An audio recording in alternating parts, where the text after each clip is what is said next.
Hello and welcome. You found the Social Work Podcast. My name's Jonathan Singer, and I'll be your host as we explore all things social work. Today's podcast is on race and social problems. I spoke with Dr. Larry Davis, Dean of the School of Social Work at the University of Pittsburgh, Donald M. Henderson Professor, and Director of the Center on Race and Social Problems. Prior to becoming the dean in 2001, Dr. Davis had been a faculty member at the George Warren Brown School of Social Work at Washington University in St. Louis, Missouri since 1977, where he was a professor of social work and psychology and the holder of the E. Desmond Lee Chair in Ethnic and Racial Diversity.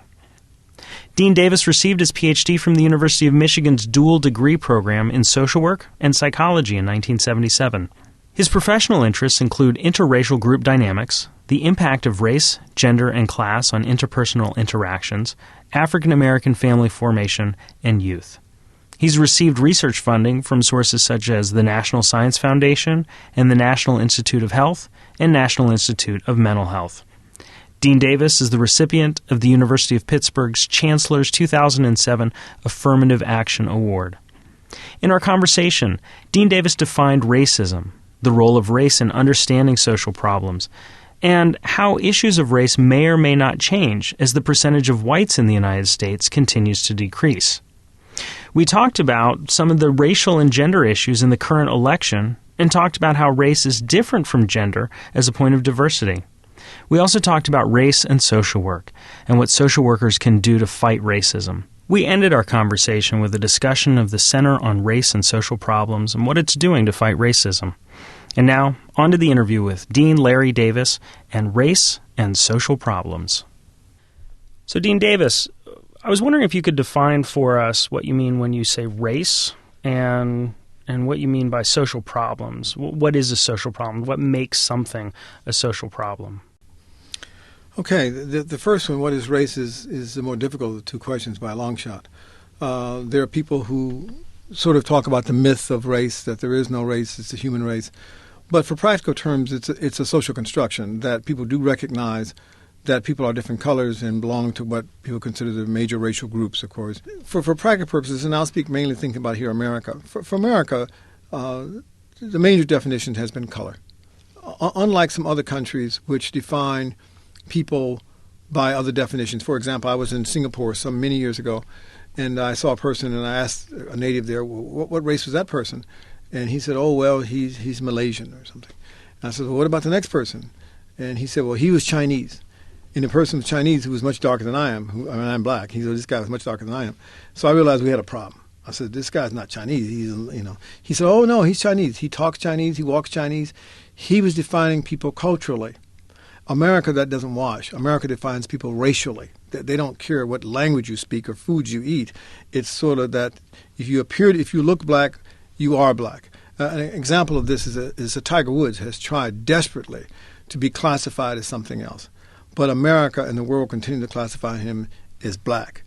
People sort of wonder why New Orleans, why was New Orleans the sort of only place where we had terms like mulattoes? You figure you had slavery all over the country. Why New Orleans? Why just this little place where we sort of had mulattoes and octoroons? That's because the French basically had a sort of different notion of people and sort of identification and who was black and who was white. They sort of made these gradations. Fortunately, for African Americans, I think that the British really were really the ones, I guess, who took the lead and decided that everyone who had any black lineage was black. So what it meant is that you have this huge group of black people who, despite their color gradations, are all black. I mean, Colin Powell's black, as is Lena Horne, as is Tiger Woods, as is Sidney Poitier. I mean, you have people of great gradation. So it doesn't matter what color they were as long as they were recognizably as having African ancestry. It may work different for some of the other groups that are coming along. You know, there may be a difference in Amerasian children, but in America, this has been going on for 400 years. Basically, the union of African Americans with other populations. And if you have an African American and Asian, you don't have some sort of Asian person. You have some sort of black person. It's the one-drop rule. It's the one-drop rule, exactly right. So that's sort of how it sort of worked. Now, whether people like that, reality is another thing, but that's just sort of how it has worked. And I wrote an article once that showed up in the Chicago Tribune, maybe 1997, and I talked about that, the new ingredient in biracial identity. And the new ingredient really is is the identity of the white parent. That basically there's nothing new. You have a white couple. We can talk about Obama even in this way. You have a white couple who have a black child, and they sort of say, aha, we have an interracial child. What you have is an African-American child. African-Americans are a multiracial people. 70% of African-Americans are thought to have white lineage. Some other higher percentage thought, some other percentage lower is thought to have Indian percentage, and some even have Chinese heritage. So, I mean, that's who they are. It would be like going to Puerto Rico, sort of trying to pull out the Hispanics and the African out of that sort of group. But in some respects, that's true for Black America, that we have these. For who is Lena Horne? Is she biracial? I tell people that America may have biracial children, but it only has black adults. There are no biracial adults in America. These movie stars have kids, and they're beautiful biracial kids when they're kids, but when they show up on the cover of Ebony magazine 20 years later, she's the most beautiful black woman in America. They don't say she's the most beautiful biracial woman. It doesn't wash in America. And why doesn't it wash? Why can't you have a biracial adult? Because that's who we are. I mean, the term biracial fits the entire group. That's the problem. That people who sort of want to do this, well, I have a biracial child, really is that all they're measuring when they do that, invariably they're measuring recency. Conceivably, you could have a white partner and an African partner, right? As we do in one of our presidential candidates. That's right, Barack Obama. Okay, you could have two, quote, black parents in America, both of whom have white lineage. In the past, somebody was white somewhere. They could have been biracial as children. They would have been classified as biracial as children. Right. So they have a child. So that child may, in fact, be whiter than is the child by the biracial couple, by the white and black and African couple. See, it doesn't make sense. See, people want to make this issue about sort of biracial children, but basically America doesn't respond to the notion. Policeman doesn't stop Obama and sort of say, hey, what was your lineage? It's get out of the car, you so-and-so, let's get out. People don't do that to you. And the same thing with these children. When I advise couples to do this, they often don't like it, particularly the white partner, because the white partner is thinking that I want to change, give my kid, not to be identified with this group, and give my kid a sort of a leg up. But what you're doing is you really have only contributed in some biological and social sense to what's been going on in the country a long time. And the new ingredient is that as the white partner, the white parent, you're willing to stand up and say, yes, as this is my child. As in the past, many white women who had such children put them up for adoption. Many white guys who had such children historically have basically just walked off from the situation, or in worst cases in slavery, sold them. Or in the best cases, began colleges for them. And that's, by and large, for many, the historically black colleges were begun for. That's why they started, because they were started for these children of slave masters. That's why there's this color and connection in America. People wonder, well, what's the deal with the color? Why is it fair-skinned blacks seem to be doing better than darker-skinned blacks? Because there's always this connection between color and privilege, because those were often, originally, many of the children of these unions. So this is nothing new. Frederick Douglass, who's actually very dark, had a white father. So is Frederick Douglass biracial? I guess he is. But when he walks down the street here, would anyone identify Frederick Douglass as being biracial? No. So it doesn't really make biological or social sense. And when people sort of try and do that, I think they're doing the child a disservice and the person a disservice. I think Barack Obama has done the right thing with it. He identifies himself as a black American. He doesn't run around and say I'm some biracial man, which people wouldn't respond to. So, for example, even if you considered Obama biracial, he married a, quote, black woman. Now they have a kid. Is the kid biracial now? Or is the kid African American? You see what I mean? It's all these disputes, these little arguments that people have, at best they're measuring recency and the identity of the parents. That basically the miscegenation took place more recently than someone else's took place. But conceivably the more recent combination of blacks and whites may not be as thorough as the past ones. So, is his kids more interracial than is Lena Horne? I doubt it. So I can see why you said that the definition of race is a little bit more complicated than how you would define a social problem. Oh yeah, I didn't say much of a social problem at all. That's right. So what is a social problem? What makes a problem social? Well, it's a problem that we sort of all sort of recognize as being having, it's not unlike a medical problem, but it has some social basis in terms of, we basically use them, I basically define them by sort of saying what they are, sort of educational issues, human relations issues. They have a, quote, social component to them. At the same time, even what we think of biological health problems have strong racial components to them because they influence where people live, what kind of jobs they have, what kind of schools they go to, what sort of hazards are parked next to their neighborhoods. So even what we might think of as sort of being biological issues often result in having racial components, which result in, of course, other social problems for us. So the center, I guess that's why you sort of asked me about this a little bit. We do have a center called the Center on Race and Social Problems. We named it the Center on Race and Social Problems because often people don't want to talk about race. They'll talk about diversity. They'll talk about inner city. They'll talk about culture of the deprived. I mean, any term will do rather than talking about race. And we want to talk, even researchers. I've met researchers all my life who will do elaborate surveys and enter race into the equation last. And, it's just not what they want to address. It's kind of the hot button. But race, in fairness to it, it's America's defining social problem. There's no topic in America which raises emotions more so than does the topic of race. I'm really interested to hear what you have to think about this idea of how these issues of race and the questions of race and the way that race is constructed and viewed in terms of social problems and issues, and how that might change now that Hispanics are the majority minority group in the United States. Well, I don't think it's going to work quite as people think it might. In 1980, 20% of the population was non-white. Now, some 20 years later, about 30% of the population is non-white. Frequently you hear the discussion that by the year 2050, that 50% of the population will be non-white. The figures are about 12% African American, 12 point something for Hispanics. There's some percentage difference between the two. The reason it won't be so simple in terms of just the numbers is because America, more so than anything else, follows the color line. And that even though that 13% or 12 some point percent for Hispanics being the largest minority group, they will sort of respond like a minority group, but they won't in some respects. Some Hispanics are classified as being white, and are considered as being white, and responded to as being white, and then for all practical purposes are white people who speak Spanish. So you get, for example, Cubans. Cubans here are, by and large, a white population. The same is not true for Puerto Ricans, of whom many of whom are African Americans. In fact, the data on Puerto Ricans looks like black data with regards to social perils, unemployment, poverty rates, out of wedlock births, crime, those kinds of things. The data for Cubans looks like white data. So in that sense, you sort of have both of them are classified as Hispanic groups, which is why it's always difficult when we talk about Hispanics.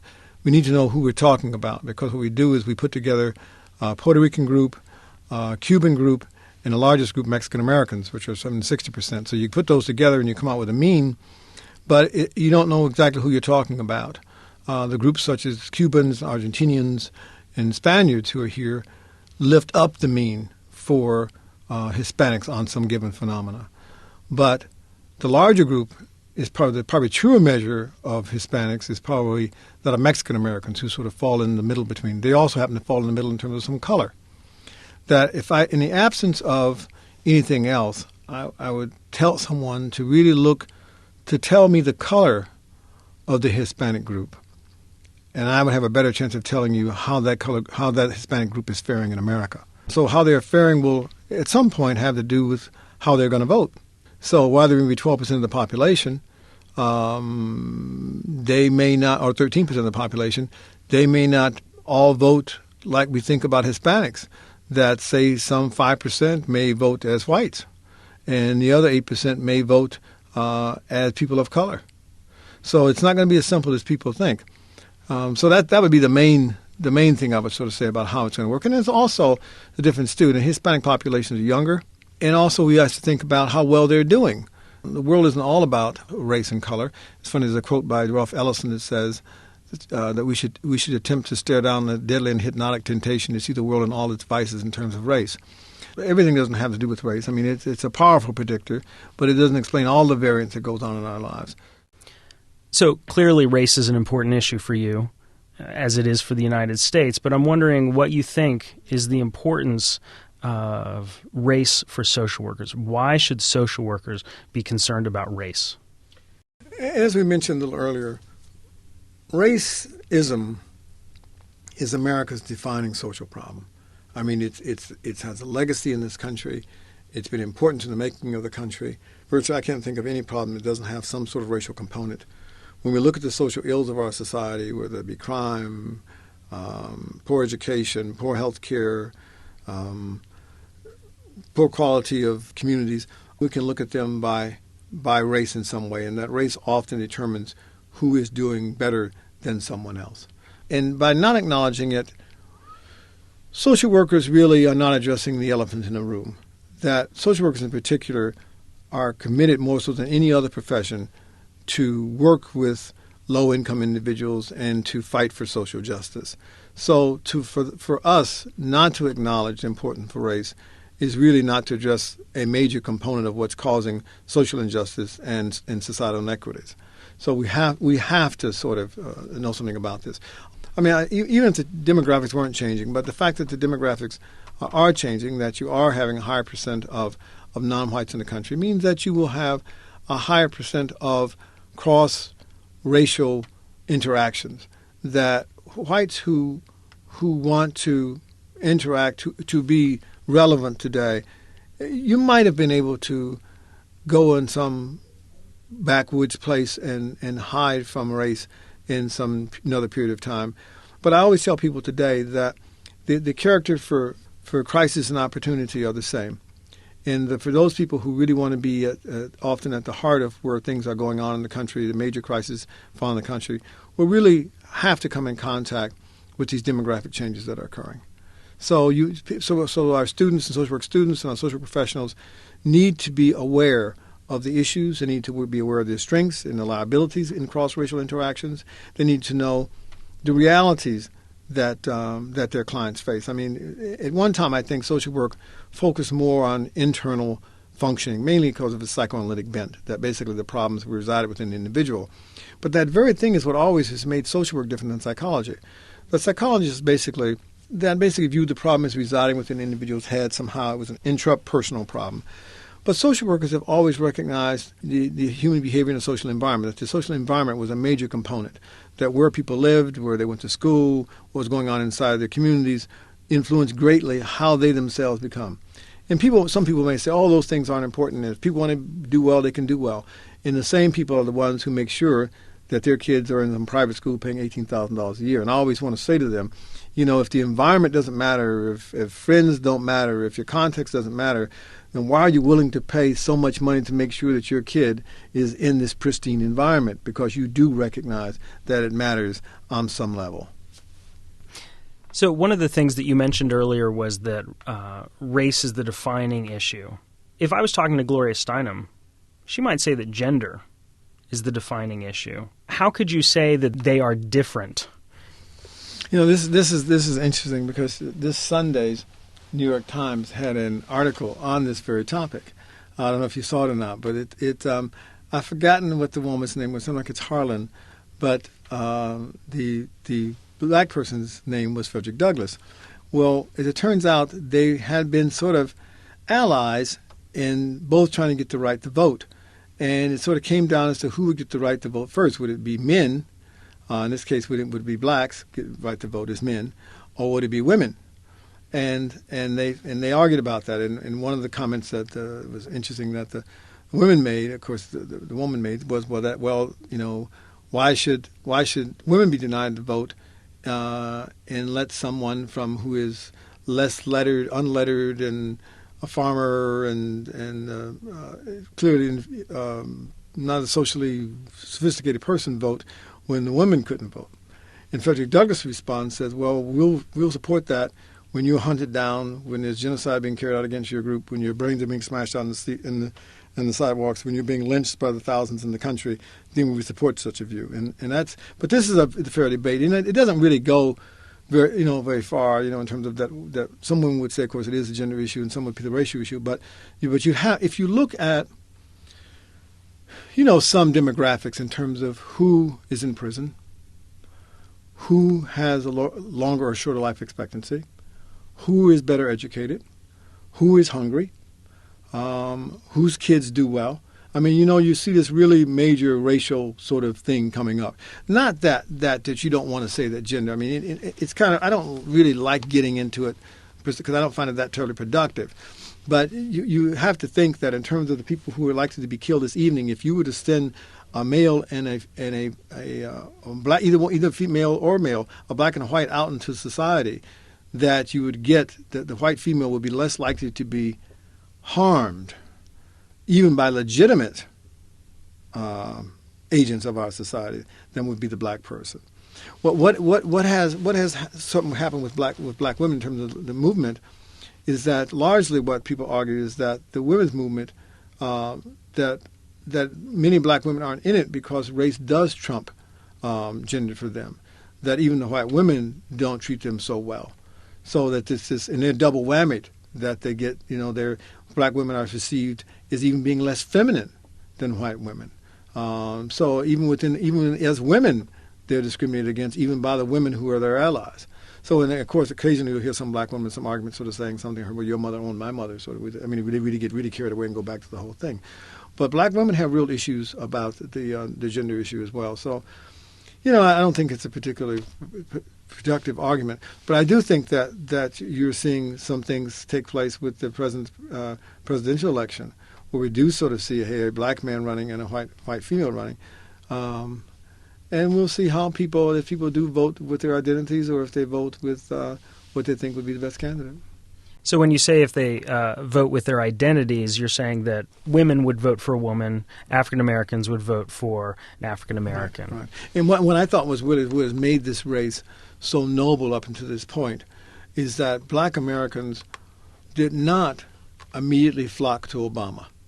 That they sort of held their ground. His numbers were less than was Hillary's, and they were loyal to the Clintons. And I think it helped Obama sort of indirectly, because it said to whites that these people are really trying to rise above this. They're trying to be noble in this struggle, that this is their candidate, and they're not just all just carte blanche running to the black candidate. And I think the introduction of, as it is now, I think the introduction of race and gender into the presidential debates really sort of hurts the whole discussion. I think the country was trying to sort of rise above it, but I don't think that it will.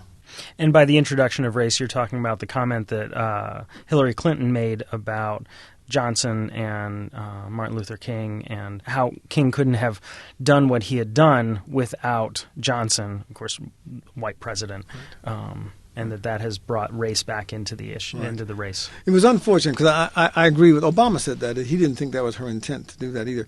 I don't think it was. Certainly, I'm sure it wasn't her intent to do that, to sort of make that comment and to be perceived negatively by African Americans.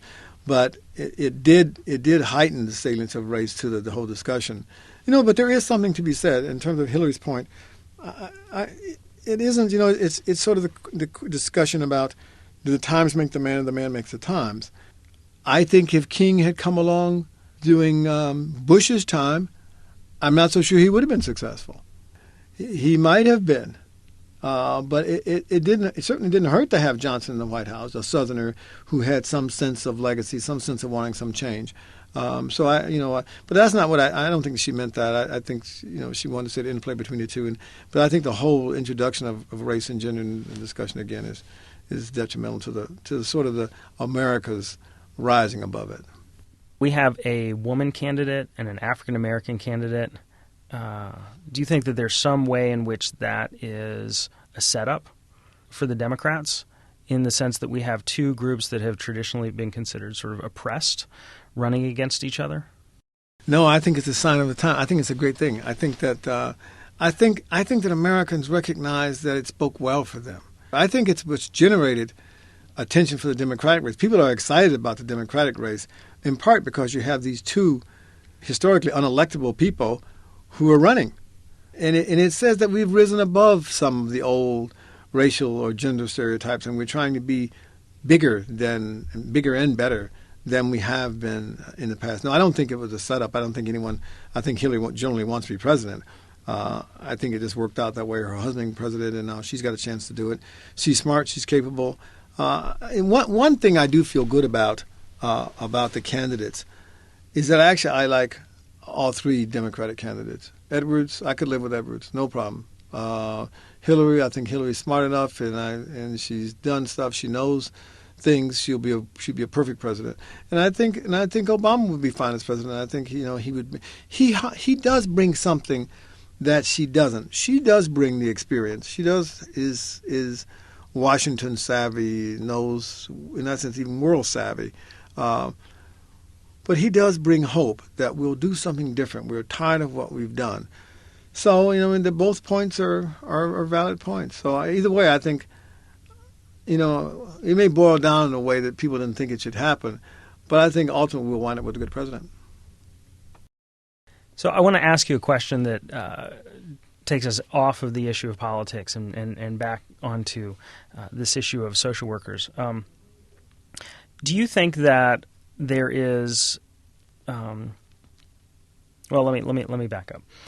You came up with this idea of psychological majority, and I was wondering if you could talk a little bit about what that means, and I was wondering if you thought that this issue of the percentage of whites in this country decreasing as compared to the percentage of non-whites in this country will have a positive effect on race relations or a detrimental effect on race relations? Well, it's funny you should come back to that, huh?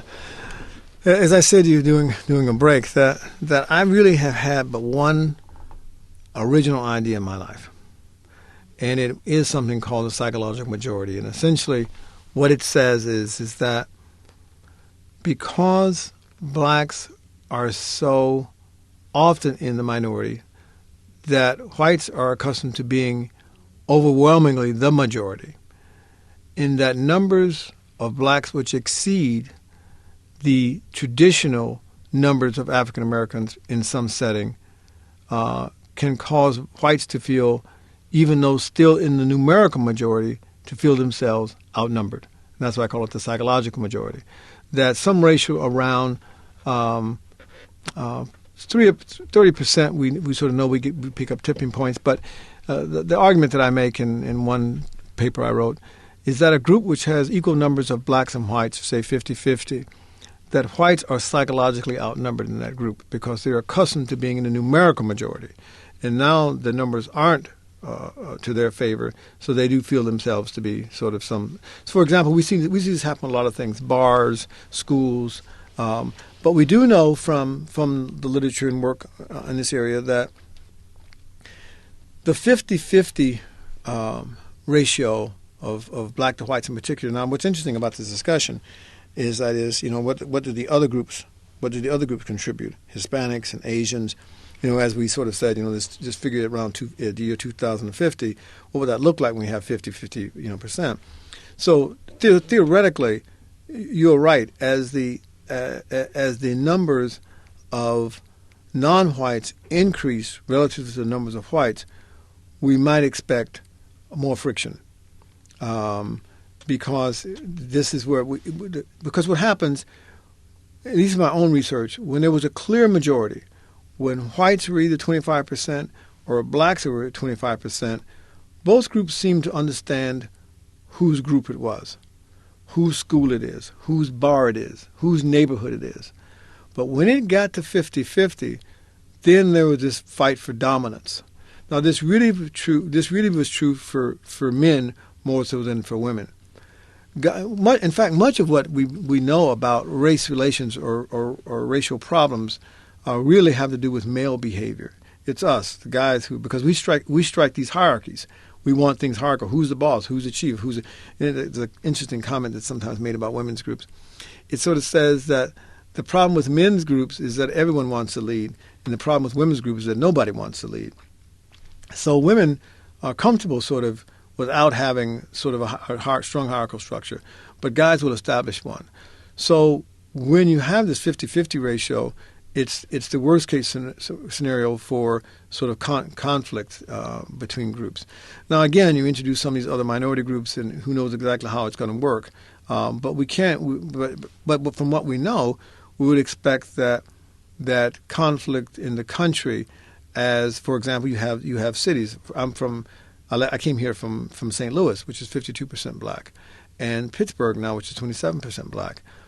I honestly think that there's more racial tension in St. Louis because there's really a competition for leadership. Whose city is it? Is St. Louis a black city? We have the numerical majority. But in Pittsburgh, it's like, well, it can't be a black city. Blacks get a fair share of it, but they're not going to run the town. But in St. Louis, they could conceivably, quote, run the town in the sense that they have the political numbers to sort of do that. And I think it causes and once that number gets close like that, you also get a big white exodus, which has happened in St. Louis, and you have a lot of white flight from the city, which of course only makes the city blacker. So eventually, blacks in fact finally do wind up inheriting the city. But it causes all sorts of problems with whites. It leaves the tax base and the educational level may drop because of the people in schools and whatever. It's similar to what happens with some of similar to what happens in some of the African countries. That as when whites left the country, then you're left with an uneducated group of people who sort of try and struggle to sort of run it.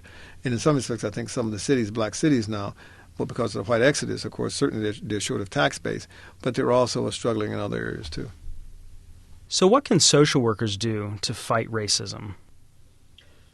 Social work can sort of do, I think, a better job of addressing racism as a social problem, as a more of a macro problem. We sort of take it piecemeal. We sort of look at, race and mental health, and race and criminal justice, and race and child welfare, which is a good thing. Which is we do better than any other profession. All this diversity stuff, we were talking about this back in the 60s. In America, the business schools, the medical professions, they just started talking about it now. All the human behavior stuff and the environment stuff is important. Psychologists just now started talking about the environment. They just discovered the environment in the last, 10 years, and even now the stuff they're talking about doing. Public health, the same thing. They're talking about going to the community. We've always done that. It's been social work stuff. Service learning is what social workers, we've always done that stuff. And now other groups are sort of saying, yeah, we should have our students out there doing things. But it's what contributes to social work both ways. It's also what's given us a bad name in some respects because we engaged in what was correctly system blame. That we're sort of saying, yes, people do have problems, but not millions and millions of people who live in the same neighborhood. Don't what happened? They all drank the same water. All this whole block went paranoid. No, something must really be going on here. Of course, so now you're blaming the system, so you alienate people. Politicians don't like it. I was a VISTA volunteer in New York City for 3 years, and they essentially got rid of VISTA. And the reason that they did is because we were like some 5% of the OEO budget. We were like 70% of the OEO problems, because there were naive students. Believing that, in fact, the populations we were going to work with were somehow deficient. We got there and found that, no, these people were actually pretty smart, but the school systems were lousy. The apartment buildings were uncared for. The food in the neighborhood was no good. The garbage wasn't picked up. There were drug sellers that police allowed. There was a lot of corruption. There were a lot of things going on with the system. Sure enough, some of the people weren't so great. Some of them didn't have the best of behavior. But they were, in many respects, much of what was going on was caused by factors of system blame. System sort of things were going on. The system wasn't functioning well, which is why in social work we sort of have, we sort of divide up in these two camps. We sort of have macro, what we call macro and micro. That the macro people sort of look at more community, sort of larger sort of social systems, and the micro people look at sort of individual sort of behavior. We are still much more focused on individual behavior, like something like 87% of our students are micro people, and some only 13% really sort of look at larger community sort of systemic issues. If you go online and punch up race relations, you'll be lucky if you get any social worker. Kind of interesting, right? that at one time I was doing that. I wanted to go online and pick up Race Relations in America, and you'll get up scholars, you'll see books, but not by social workers, which is really kind of interesting. That somehow, I remember when Clinton put together his committee on race in America. Not a social worker was in. John Hope Franklin was there, a sociologist, some other people were there, but no social workers involved. And there's no group that's closer to the ground than us with regards to dealing with groups. I mean, with the interface of groups and communities. So we never looked at race as a phenomena, as a real entity that we sort of need to address on a more of a systemic level. We sort of addressed it on as it influenced particular social problems. But I was just struck by, and I challenge people to do that. Go online, punch up race relations, and look to see how many social work scholars you get. That's not how our work is done. We've been attached to some particular problem. So I would like for social work to sort of, recognize it is more systemic, is more of an issue than it is. We sort of address it. We do better than, like I said, we do better than any other profession, I think, in doing it. Like, that's why I think it's important that we have the institute, the center we have, Center on Race and Social Problems. And to my knowledge, no other school of social work sort of has a Center on Race and Social Problems. They have problems that address race, or they do some diversity issues. But see, diversity issues can be anything, But when you start talking about race, and which is why we named it that way. I wanted it to be race because ultimately at some point I'll cease to be, and someone will run the center. But they'll be faced with the decision. They'll either have to change the name or they'll have to continue to talk about race. So there are things that social workers can do, and I think that's to mainly be willing to acknowledge race, get involved in racial struggles, and not be afraid to sort of say, in fact, that what they're dealing with are racial problems. And so the Center on Race and Social Problems, this is your center, not just your center, but the center that you started, and the purpose is to engage in scholarship around race and social problems. You didn't say this, but I'm wondering, are you saying that it would be good for schools of social work to follow your lead and to actually establish centers on race and social problems? Right, exactly right. I mean, that's exactly that was the purpose of this. And all my life, sometimes I even think about when I see mental health. We had to make the person mentally ill to address race. You couldn't sort of say, this person basically is experiencing a racial problem. You had to connect it somehow to the mental health issue to address it if you were in mental health. True enough, some people do have mental difficulties. But many of them are very sane, and nothing's wrong with them except they're having racial problems. And we should be able to say that, the problem with this community is not that the whole block has a character disorder, but the whole block is not treated well by the police department, or the whole block is being discriminated by the city, that there are major racial issues at school boards. I mean, we look at school boards in the city. Major racial problems there. That's a racial problem. We have basically a majority black population of children being governed by a majority white population of administrators. And that's what the struggle often is about, that whites are sort of either don't want to pay taxes for schools in which their kids are no longer in, and whites want to retain control of the school system because their kids are in it, which I understand that. Blacks want more say about school system because it makes sense of them because the majority of their kids are in there, and they're the majority group in the public school system. So that's what we're fighting about. But it's underneath this educational discussion is a discussion of race. And I'm just saying we need to be more upfront about what we're talking about. One of the pieces of the Center on Race and Social Problems, one of the services that the center has provided that I have most enjoyed and most benefited from, as well I have hundreds of others that I've seen, is this lecture series. And some of the issues that we've talked about today have been touched on by folks that you have brought in to speak. Having this entree to ideas and of course contacts for those of us who are interested in pursuing the research and the scholarship on this. It's just fabulous. But I would think that even if a school didn't have the resources or the support perhaps from the university or the community to have an entire center on race and social problems, that having speakers focus on these issues in a forum like the one that you provide brings these issues to the fore in a way that can only be beneficial for social work. For that, I want to, I really want to really thank the provost at the University of Pittsburgh. I mean, I say that in private and public because it didn't have to go this way. I mean, the problems are real. They're there. The need for it is real. They're there. The center now is 5 years old, but I've had this idea for a center for many more years than that. But it was at Pittsburgh that people said, okay, we'll do it. You know, and I think it has worked. I think other places now recognize that, hey, maybe we should do it, or we should have done it.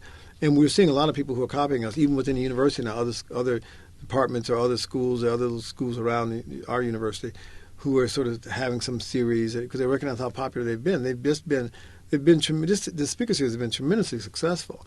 That it is on any given lecture a multiracial group of men and women who are multidisciplinary, town and gown, that is, people from the university and people from the city, in a room talking about America's most affectively charged topic in a civil way.